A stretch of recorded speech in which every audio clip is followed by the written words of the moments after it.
At the 2014 Boao Forum for Asia, BFA Annual Conference, Fu Ying, chairman of the Foreign Affairs Committee of China's National People's Congress, once said, "The Philippines is a naughty pal." And it seems that this naughty pal doesn't like to communicate with others, but makes troubles all the time.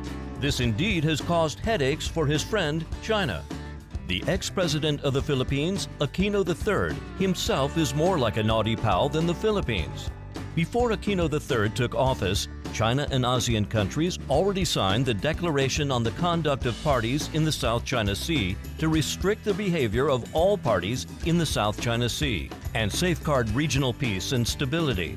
But after Aquino III came to power, he was unwilling to abide by the declaration recognized by all the pals in the region.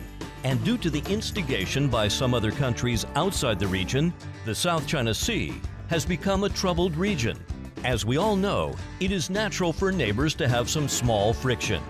Everything will be fine if they sit down and have a good talk. But within his tenure, Aquino III just compared his friction with China on the South China Sea to a boxing game.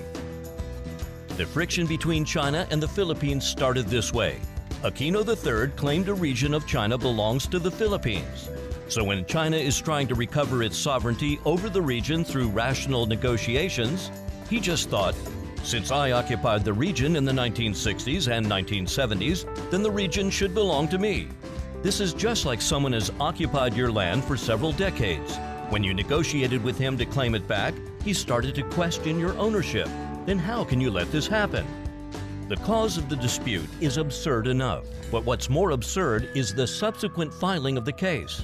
Aquino III unilaterally initiated compulsory arbitration and presented to the tribunal a memorial carefully disguised by his legal team.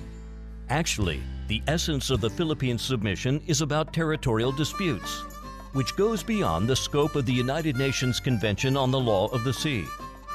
It also has no relevance to the interpretation or the application of the convention.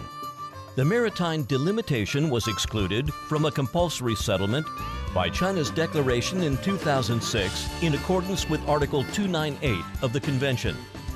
In addition, to resolve the disputes in the South China Sea through negotiation is an agreement reached between China and the Philippines, which followed bilateral documents and the Declaration on the Conduct of Parties in the South China Sea.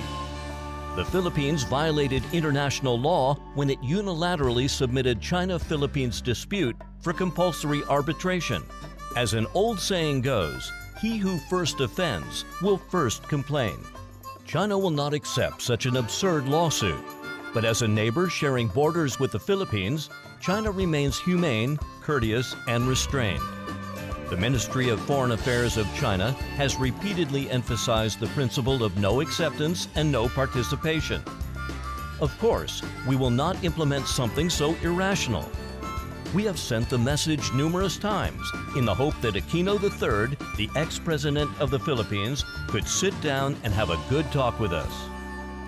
But the Aquino government has no intention for consultation. Instead, he invited third parties to join the absurd play. If two neighbors have friction, is it fair for other neighbors to reason things out? But how can an outsider just barge in? We all know that this outsider is manipulating the Philippines step by step in the game against China.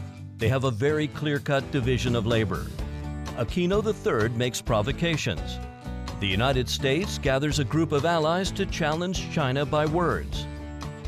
And then the U.S. sends aircraft and warships to the courtyard of China to flex military muscles and conduct reconnaissance. People almost cannot tell whether the frictions are between China and the Philippines or whether the United States is making trouble with China. Till now, over 60 countries and international organizations understand and support China. There's an old saying in China that goes, "A just cause enjoys abundant support, while an unjust cause finds little support." Aquino and those in the U.S., have you heard this?